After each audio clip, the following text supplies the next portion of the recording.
अपना उत्तराखंड में आप सभी का बहुत स्वागत है और मैं हूं आपके साथ अमनदीप। चलिए खबरों की शुरुआत करते हैं। उत्तराखंड में लगातार बारिश से राहत नहीं है और अगले 24 घंटे में भारी से भारी बारिश का अलर्ट जारी कर दिया गया है। मौसम विभाग ने देहरादून, हरिद्वार, टिहरी, नैनीताल, उधम सिंह नगर और साथ ही चंपावत में तेज बारिश का ऑरेंज अलर्ट जारी किया और कुछ चुनिंदा जगहों पर भारी से भारी बारिश हो सकती है। 10 अगस्त को देर शाम तक बारिश का सिलसिला जारी रहेगा, लिहाजा निचले इलाकों में रहने वालों को अलर्ट जारी किया गया। इसके साथ ही 13 अगस्त से 15 अगस्त तक एक बार फिर से भारी बारिश होगी, इसे लेकर भी संभावना जाहिर की गई। ऑरेंज रखा गया है तो 9 इवन 10 तक, जो मैं कहूँगा 8, 9, 10 ये 3 दिन जो है, जो इस तरह की एक्टिविटी है एक आधो का जगहों में वो मिलती रहेंगी। तो लोगों को कहीं ना कहीं जो मैसेजेस जाते हैं उनको थोड़ा ध्यान दें और जो ऐसी जगह में रह के नदी नालों के आसपास रह रहे हैं उनको बहुत सतर्क रहने की जरूरत है। मुख्यमंत्री ने आपदा कंट्रोल रूम पहुंचकर वीडियो कॉन्फ्रेंसिंग के जरिए सभी जिला अधिकारियों से बातचीत की और हालात की जानकारी ली। सीएम ने अधिकारियों को आपस में समन्वय बनाकर राहत बचाव कार्य करने के निर्देश दिए और सीएम ने कहा कि मौसम साफ रहा तो प्रभावित क्षेत्रों का एरियर सर्वे कर हालात का जायजा लेंगे।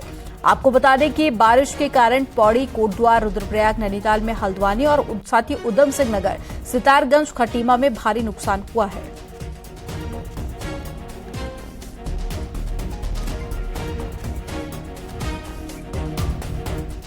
मुख्यमंत्री पुष्कर सिंह धामी ने कहा कि आपदा राहत के लिए उनकी सरकार लगातार काम कर रही है और केंद्र सरकार का भी पूरा सहयोग मिल रहा है। साथ ही सीएम धामी ने कहा कि जल्द ही यूसीसी लागू किया जाएगा और सख्त भू कानून को भी राज्य में लागू करना चाहते हैं। न्यूज 18 ने मुख्यमंत्री पुष्कर सिंह धामी के साथ में एक्सक्लूसिव बातचीत की है। सर, अभी भी गुरुवार के लिए भी कई जिलों में ऑरेंज अलर्ट घोषित है। उत्तराखंड में अक्सर आपदा आती रहती है, क्या कभी ये महसूस हुआ कि एक ठोस मैकेनिज्म हो ताकि पूरा सिस्टम ऑटो मोड पे काम करना शुरू कर ले? देखिए, हमारा जो राज्य है उत्तराखंड, यहाँ पर प्रत्येक वर्ष हमको आपदा किसी न किसी रूप में उसका सामना करना पड़ता है। ये हमारे लिए एक बड़ी चुनौती है।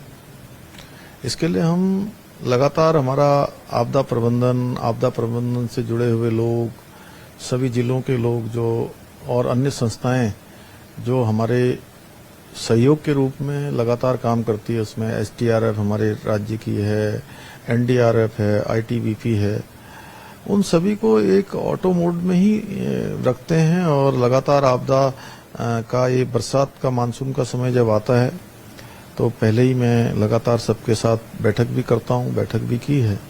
इस दौरान पिछले 24 घंटे से काफी जिले हमारे आपदा की चपेट में हैं। जगह जगह पर संपर्क मार्ग टूट गए हैं, भवन क्षतिग्रस्त हो गए हैं, पुल भी नष्ट हो गए हैं, पशु हानि भी हुई है कई जगह पर और कहीं कहीं पर जनहानि का भी सामना करना पड़ा है।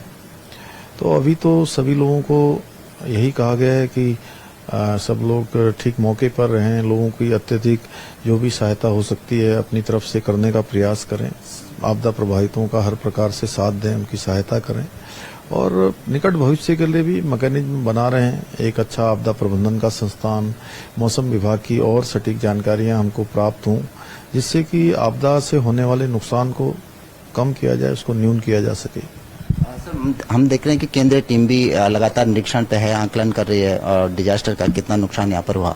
क्या उम्मीद आपको है केंद्र से? नहीं, केंद्र लगातार हमको लगातार सहयोग करता है। अभी पिछले दिनों भी हमको 431 करोड़ रुपए की धनराशि आपदा के मद में मिली है। आपदा के लिए हर संभव सहायता हमको केंद्र से मिल रही है। माननीय प्रधानमंत्री जी ने भी पहले दिन से ही हमको आश्वस्त किया है, माननीय गृह मंत्री जी ने आश्वस्त किया है। पूरी केंद्र की सरकार हमारे साथ खड़ी है। ज्वलंत मुद्दा भू कानून का भी है कि उत्तराखंड में लगातार हिमाचल की तर्ज पे एक ठोस कानून बनाने की मांग उठती रही है। आपने एक कमेटी बनाई थी, कमेटी ने रिपोर्ट भी सबमिट कर दी है, करीब 11 महीने का समय बीत चुका है। कहां पर पेंच है सर? नहीं, भू कानून के लिए हमने कमेटी बनाई थी, उसकी सिफारिशें हमको मिल गई हैं, उसका अध्ययन कर रहे हैं। हमने अभी मंत्रिमंडल में भी फैसला किया है कि एक कड़ा भू कानून उत्तराखंड के अंदर हो।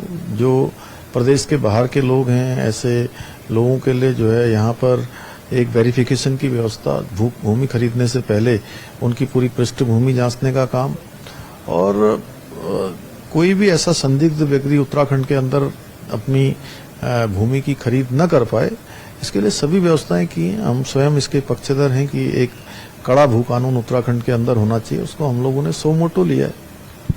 यूसीसी जनसंघ के जमाने से बीजेपी का कोर एजेंडा रहा है और आप पहले मुख्यमंत्री रहे हैं जिन्होंने इनिशिएटिव लिया यूसीसी की दिशा में। ड्राफ्टिंग कमेटी का भी गठन हुआ, अभी तक उस पर लगातार विलंब चल रहा है। अभी क्या ताजा स्टेटस है और कब तक इम्प्लीमेंट हो सकता है?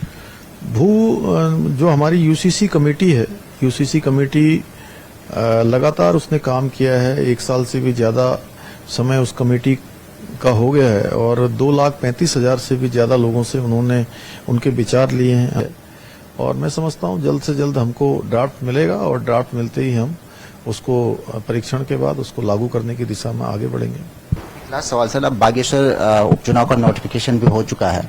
लोगों की और बीजेपी के नेताओं की खासकर एक नजर है कि कैबिनेट का एक्सटेंशन कब होगा? देखिए, अभी तो चुनाव चूंकि बागेश्वर का आ गया है, हमारी प्राथमिकता है। चूंकि वो सीट हमारे साथी चंदन रामदास जी बहुत सीनियर लीडर थे हमारे, बड़ा उनका उस क्षेत्र से लगाव रहा। उन्होंने अनेकों कार्य उस क्षेत्र में शुरू किए, उन सभी कामों को आगे बढ़ाना, उनके कामों को पूरा करना हमारी पार्टी का, हमारी सरकार का सबका ध्येय है।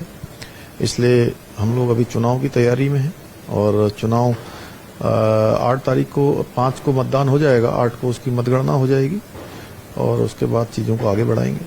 और आपने कहा कि डिजास्टर मैनेजमेंट को भविष्य में और बेहतर बनाया जाएगा, तो वहीं जीएसटी वसूली में भी सरकार ने टारगेट किया है कि हम दुगने लक्ष्य को हासिल करेंगे। कैमरा पर्सन संदीप के साथ सुनील नौपरबात, न्यूज 18 देहरादून। कुमाऊं में बारिश ने जमकर कहर बरपाया है। सबसे ज्यादा तबाही हल्द्वानी में हुई है। मंगलवार रात हुई बारिश ने काठगोदाम इलाके में 10 से 12 घर जमींदोज कर दिए। इसके साथ ही बरसाती नाले उफान पर आ गए हैं, जिससे कि कई घरों को नुकसान हुआ है। तस्वीरों में आप साफ देख सकते हैं कि बारिश के बाद में उफान पर आए कालसिया नाले ने क्या तबाही मचाई है। हर तरफ बर्बादी ही बर्बादी आपको दिखाई देगी।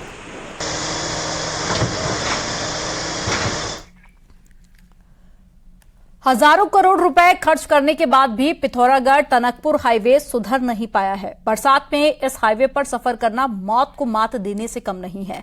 और साथ ही स्वाला के पास में मलबे में एक कार आधे से अधिक डूब गई, जिस कारण 2 जिलों की लाइफलाइन पूरी तरह से बंद हो गई है। और स्वाला में पहाड़ी से लगातार लैंडस्लाइड होने के कारण हाईवे मलबे से पट गया है। तो वहीं हाईवे खोलने के लिए कोई ठोस इंतजाम नजर नहीं आ रहा है।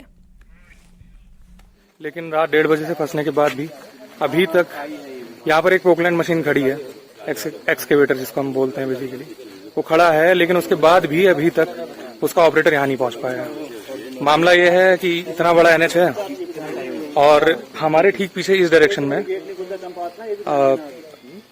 इसके नीचे लगभग 5-7 किलोमीटर नीचे और भी एक रोड ब्लॉक है। चमोली में भारी बारिश के चलते एक बार फिर से बद्रीनाथ नेशनल हाईवे पर लामबगड़ नाला यात्रियों के लिए परेशानी का सबब बना हुआ है। पहाड़ों में बारिश होते ही पूरा नाला सड़क पर बहने लगा, जिससे कि सड़क पर भारी नुकसान हुआ है। वहीं बरसाती नाला हाईवे पर आने की वजह से सड़क पर यात्री घंटों तक फंसे रहे। हालांकि बाद में बद्रीनाथ हाईवे को खोल दिया गया। तो वहीं मौसम विभाग ने कल चमोली में भारी बारिश का अलर्ट जारी किया, जिसके बाद में जिले में सभी स्कूलों को बंद रखा गया।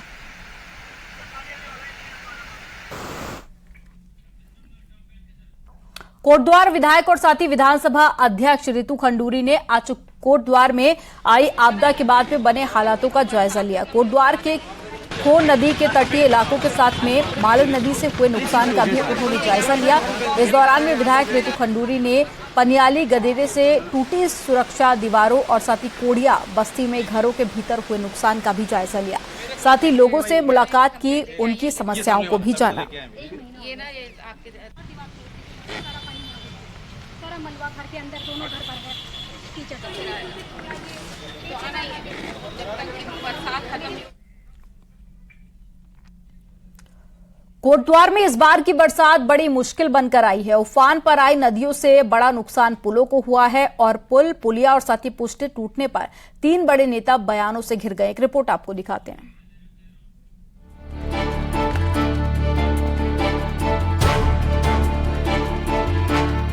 कोटद्वार में भारी बारिश के बाद नदियों का पानी सैलाब बनकर टूटा। उफनती नदियों ने लोगों में खौफ भर दिया। तो इस बार की बरसात पुल, पुलिया, पुश्ते तोड़कर चली गई।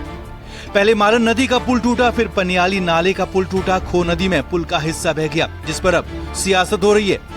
पुल गिरने के लिए मंत्री रह चुके कांग्रेस नेता सुरेंद्र सिंह नेगी ने बीजेपी के विधायकों को जिम्मेदार ठहराया है। 2017 में हरक सिंह रावत बीजेपी से मंत्री रहे और अब स्पीकर रितु खंडूरी कोटद्वार के विधायक हैं। कांग्रेस का आरोप है कि पुलों के नीचे इतना खनन हुआ कि बरसात में बुनियाद हिल गई और कांग्रेस के बनाए पुल बीजेपी राज में टूट रहे हैं। 20-20 फुट तो इन्होंने बताया, उन्होंने 25-25, 30-30, 40-40 फुट खोद दिया, जिसकी वजह से जो पुल हम लोगों ने बनाए थे, इन्होंने एक स्कीम चला रखी है। मैं कह सकता हूं कि हम लोगों ने जो बनाए इनको तोड़ना है। इनको और पहले वालों को भी मालूम था कि ये पुल के आसपास जो जमीनें, जो नदी करीब करीब 15-15 फुट गहरी पोकलैंड से और जेसीबी से खोदी गई। कांग्रेस नेता ने अपने नेताई हरक सिंह रावत और विधायक रितु खंडूरी पर चोट की तो जवाब दोनों नेताओं की तरफ से आया। हरक सिंह का दावा है कि उनके विधायक रहते कोई पुल नहीं टूटा। अब आगे कोटद्वार रितु खंडूरी को देखना है। तो रितु खंडूरी ने जवाब दिया कि पुल खंडूरी सरकार में बने और सवाल उठाने वाले सुरेंद्र सिंह नेगी ने पुल टूटने के बाद एक बार भी जनता की बात नहीं की। मुझे बता दो, 5 साल में एक पुल जब तक मैं कोटद्वार का विधायक था गिरा नहीं? आप बताओ, गिरा? अब 2-2 पुल गिर गए एक ही साल में। तो भैया मेरी जिम्मेदारी 5 साल की है। अब ये थोड़ी कि मेरी जिम्मेदारी पूरी जिंदगी की। जो पुल टूटे हैं वो वर्तमान मान्य मेरी छोटी बहन रितु खंडूरी के अकुशल नेतृत्व के कारण। कांग्रेस ने ये पुल बनाए, मुझे तो लगता है जनरल साहब के पुल बने हुए। कांग्रेस ने कब बनाया ये पुल? तो ये तो गलत ही बात कह दी उन्होंने। पुल तो जनरल साहब के समय में बने हैं और उन्होंने बनवाए हैं। और खनन वो सुरेंद्र सिंह नेगी जी वहां से काफी समय से विधायक हैं, नेता हैं वहां के। कितना हल्ला किया, कितनी बार मुख्यमंत्री जी से जाकर मिले कि खनन हो रहा है, खनन रोका जाए।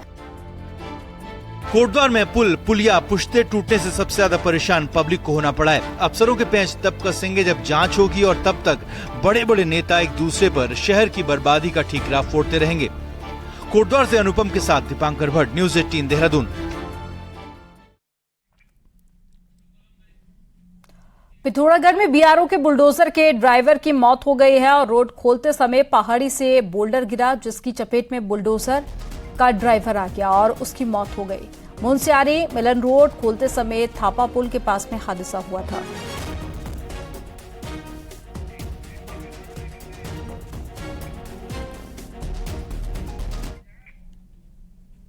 राज्य में हुए उद्यान घोटाले मामले में हाईकोर्ट ने सरकार की एसआईटी से 2 हफ्तों में सीलबंद लिफाफे में रिपोर्ट मांगी है। कोर्ट ने कहा है कि अगर एसआईटी की कार्रवाई से वो संतुष्ट नहीं होंगे तो मामले को सीबीआई जांच के लिए भेज दिया जाएगा। तो वहीं कोर्ट ने नैनीताल जिले में उद्यान के सभी रिकॉर्ड को डिजिटल कर एसआईटी को सौंपने के निर्देश दिए हैं। हालांकि सुनवाई के दौरान में कोर्ट सरकार द्वारा बनाई एसआईटी से संतुष्ट नहीं थी, लेकिन 2 हफ्तों का समय कोर्ट ने एसआईटी को दे दिया है।